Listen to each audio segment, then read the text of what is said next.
ये सरकार तानाशाही सरकार है।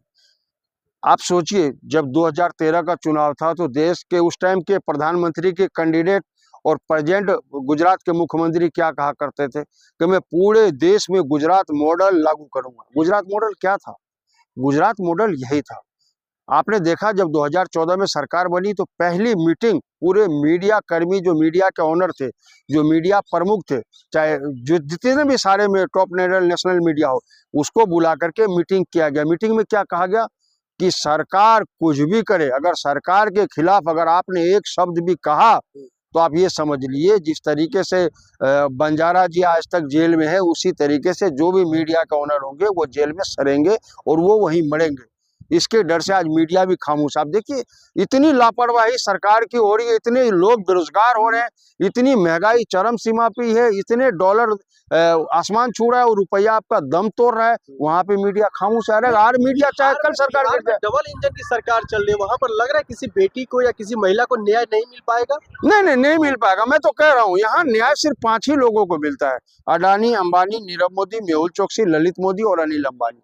7वें आदमी की जगह बीजेपी के सरकार में और शाह और शहनशाह ये गुजरात लोबी के बीच में किसी की नहीं। इन मामलों में नीतीश कुमार का जो बेटा है निशांत कुमार, उनका भी जो है नाम आ रहा है। अमिताभ दास जी लगातार उनका नाम ले रहे थे जब वो जेल से बाहर थे। तो नहीं, मैं यही तो कह रहा हूँ, आज जो हक की बात उठाने वाले, जैसे हमारे नेता पप्पू यादव जी हो, चाहे पूर्व आईपीएस अमिताभ दास जी हो, ये लोग हक की आवाज बिहार में उठा रहे हैं और बिहार राज्य के जो मुख्यमंत्री है या उनके वहां के गृह मंत्री है, उनको नागवारा गुजर रहा है। इसलिए आज ये दोनों के ऊपर जेल पे जेल, एफआईआर पे एफआईआर और धाराओं पे धारा लगा रहे ताकि किसी तरीके से ये मुद्दा दब जाए। लेकिन आप ये जान लीजिए, मुद्दा ये दबने वाला नहीं है और मुद्दा बहुत ही जोरों शोर से हमारे राष्ट्रीय नेता ने कह दिया है कि जो अब मुद्दा है, युवाओं के हो, महंगाई के हो, किसान के हो, महिलाओं के सुरक्षा के हो, व्यापारी के हो, या देश हित की बात हो, देश की सुरक्षा की बात हो, पुरजोर तरीके से कांग्रेस का एक एक कार्यकर्ता आप हर चौक पे चौराहे पे धरने प्रदर्शन करने के लिए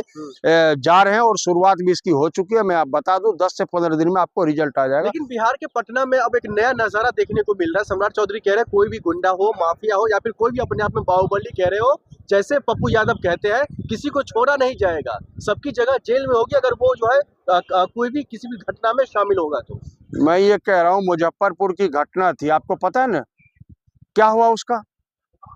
सरेआम जो वहां पे थाना है उसके 200 किलोमीटर पे एक व्यापारी की हत्या कर दी जाती है, वो आज तक सुराग नहीं मिला। दरभंगा में खुलेआम 3 इंजीनियर को जाकर के कमरे में मार दिया जाता है, उसका क्या हो गया?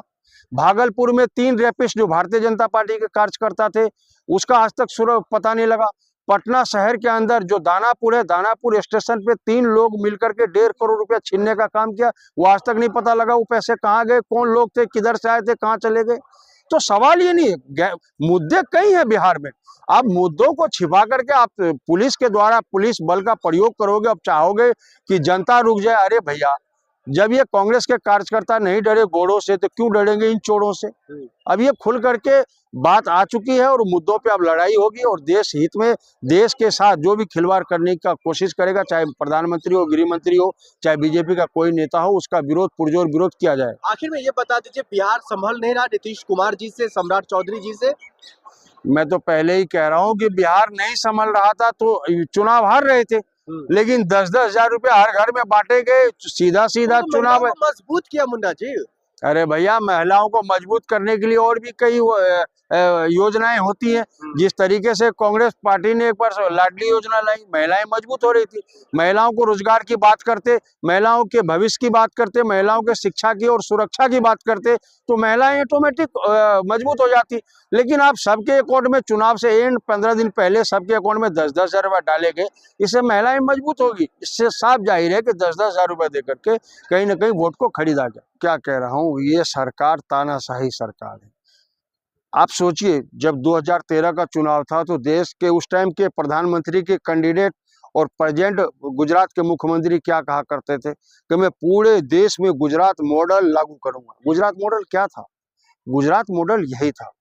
आपने देखा जब 2014 में सरकार बनी तो पहली मीटिंग पूरे मीडिया कर्मी, जो मीडिया के ऑनर थे, जो मीडिया प्रमुख थे, चाहे जो जितने भी सारे में टॉप नेशनल मीडिया हो, उसको बुला करके मीटिंग किया गया। मीटिंग में क्या कहा गया कि सरकार कुछ भी करे, अगर सरकार के खिलाफ अगर आपने एक शब्द भी कहा तो आप ये समझ लिए जिस तरीके से बंजारा जी आज तक जेल में है, उसी तरीके से जो भी मीडिया का ओनर होंगे वो जेल में सड़ेंगे और वो वहीं मरेंगे। इसके डर से आज मीडिया भी खामोश। आप देखिए इतनी लापरवाही सरकार की हो रही है, इतने लोग बेरोजगार हो रहे हैं, इतनी महंगाई चरम सीमा पे है, इतने डॉलर आसमान छू रहा है और रुपया आपका दम तोड़ रहा है, वहां पे मीडिया खामोश आ रहा है। और मीडिया चाहे कल सरकार गिर जाए, डबल इंजन की सरकार चल रही है, वहां पर लग रहा है किसी बेटी को या किसी महिला को न्याय नहीं मिल पाएगा। नहीं मिल पाएगा। मैं तो कह रहा हूँ यहाँ न्याय सिर्फ 5 ही लोगों को मिलता है, अडानी, अंबानी, नीरव मोदी, मेहुल चोकसी, ललित मोदी और अनिल अंबानी। 7वें आदमी की जगह बीजेपी के सरकार में और शाह और शहनशाह ये गुजरात लॉबी के बीच में किसी की नहीं। इन मामलों में नीतीश कुमार का जो बेटा है निशांत कुमार, उनका भी जो है नाम आ रहा है। अमिताभ दास जी लगातार उनका नाम ले रहे थे जब वो जेल से बाहर थे। तो नहीं, मैं यही तो कह रहा हूँ, आज जो हक की बात उठाने वाले जैसे हमारे नेता पप्पू यादव जी हो, चाहे पूर्व आईपीएस अमिताभ दास जी हो, ये लोग हक की आवाज बिहार में उठा रहे हैं और बिहार राज्य के जो मुख्यमंत्री है या उनके वहां के गृह मंत्री है उनको नागवारा गुजर रहा है। इसलिए आज ये दोनों के ऊपर जेल पे जेल, एफआईआर पे एफआईआर और धाराओं पे धारा लगा रहे ताकि किसी तरीके से ये मुद्दा दब जाए। लेकिन आप ये जान लीजिए मुद्दा ये दबने वाला नहीं है और मुद्दा बहुत ही जोरों शोर से हमारे राष्ट्रीय नेता ने कह दिया है कि जो अब मुद्दा है, युवाओं के हो, महंगाई के हो, किसान के हो, महिलाओं के सुरक्षा के हो, व्यापारी के हो या देश हित की बात हो, देश की सुरक्षा की बात हो, पुरजोर तरीके से कांग्रेस का एक एक कार्यकर्ता आप हर चौक पे चौराहे पे धरने प्रदर्शन करने के लिए जा रहे हैं और शुरुआत भी इसकी हो चुकी है। मैं आप बता दूं 10 से 15 दिन में आपको रिजल्ट आ जाएगा। लेकिन बिहार के पटना में अब एक नया नजारा देखने को मिल रहा है। सम्राट चौधरी कह रहे हैं कोई भी गुंडा हो, माफिया हो या फिर कोई भी अपने आप में बाहुबली कह रहे हो, जैसे पप्पू यादव कहते हैं, किसी को छोड़ा नहीं जाएगा, सबकी जगह जेल में होगी अगर वो जो है कोई भी किसी भी घटना में शामिल होगा। तो मैं ये कह रहा हूँ मुजफ्फरपुर की घटना थी, आपको पता है ना क्या हुआ उसका? सरेआम जो वहां पे थाना है उसके 200 किलोमीटर पे एक व्यापारी की हत्या कर दी जाती है, वो आज तक सुराग नहीं मिला। दरभंगा में खुलेआम 3 इंजीनियर को जाकर के कमरे में मार दिया जाता है, उसका क्या हो गया? भागलपुर में 3 रेपिस्ट जो भारतीय जनता पार्टी के कार्यकर्ता थे, उसका आज तक सुराग पता नहीं लगा। पटना शहर के अंदर जो दानापुर है, दानापुर स्टेशन पे 3 लोग मिलकर के 1.5 करोड़ रुपया छीनने का काम किया, वो आज तक नहीं पता लगा वो पैसे कहाँ गए, कौन लोग थे, किधर से आए थे, कहाँ चले गए। तो सवाल ये नहीं है, मुद्दे कई हैं बिहार में, आप मुद्दों को छिपा करके आप पुलिस के द्वारा पुलिस बल का प्रयोग करोगे, अब चाहोगे कि जनता रुक जाए। अरे भैया, जब ये कांग्रेस के कार्यकर्ता नहीं डरे घोड़ों से तो क्यों डरेंगे इन चोरों से? अब ये खुल करके बात आ चुकी है और मुद्दों पे अब लड़ाई होगी और देश हित में देश के साथ जो भी खिलवाड़ करने का कोशिश करेगा, चाहे प्रधानमंत्री हो, गृह मंत्री हो, चाहे बीजेपी का कोई नेता हो, उसका विरोध पुरजोर विरोध किया जाए। आखिर में ये बता दीजिए, बिहार संभल नहीं रहा नीतीश कुमार जी से, सम्राट चौधरी जी से? मैं तो पहले ही कह रहा हूँ कि बिहार नहीं संभल रहा था तो चुनाव हार रहे थे, लेकिन 10-10 हजार रुपए हर घर में बांटे गए, सीधा सीधा तो चुनाव। मजबूत किया मुंडा जी। अरे भैया, महिलाओं को मजबूत करने के लिए और भी कई योजनाएं होती हैं। जिस तरीके से कांग्रेस पार्टी ने एक बार लाडली योजना लाई, महिलाएं मजबूत हो रही थी।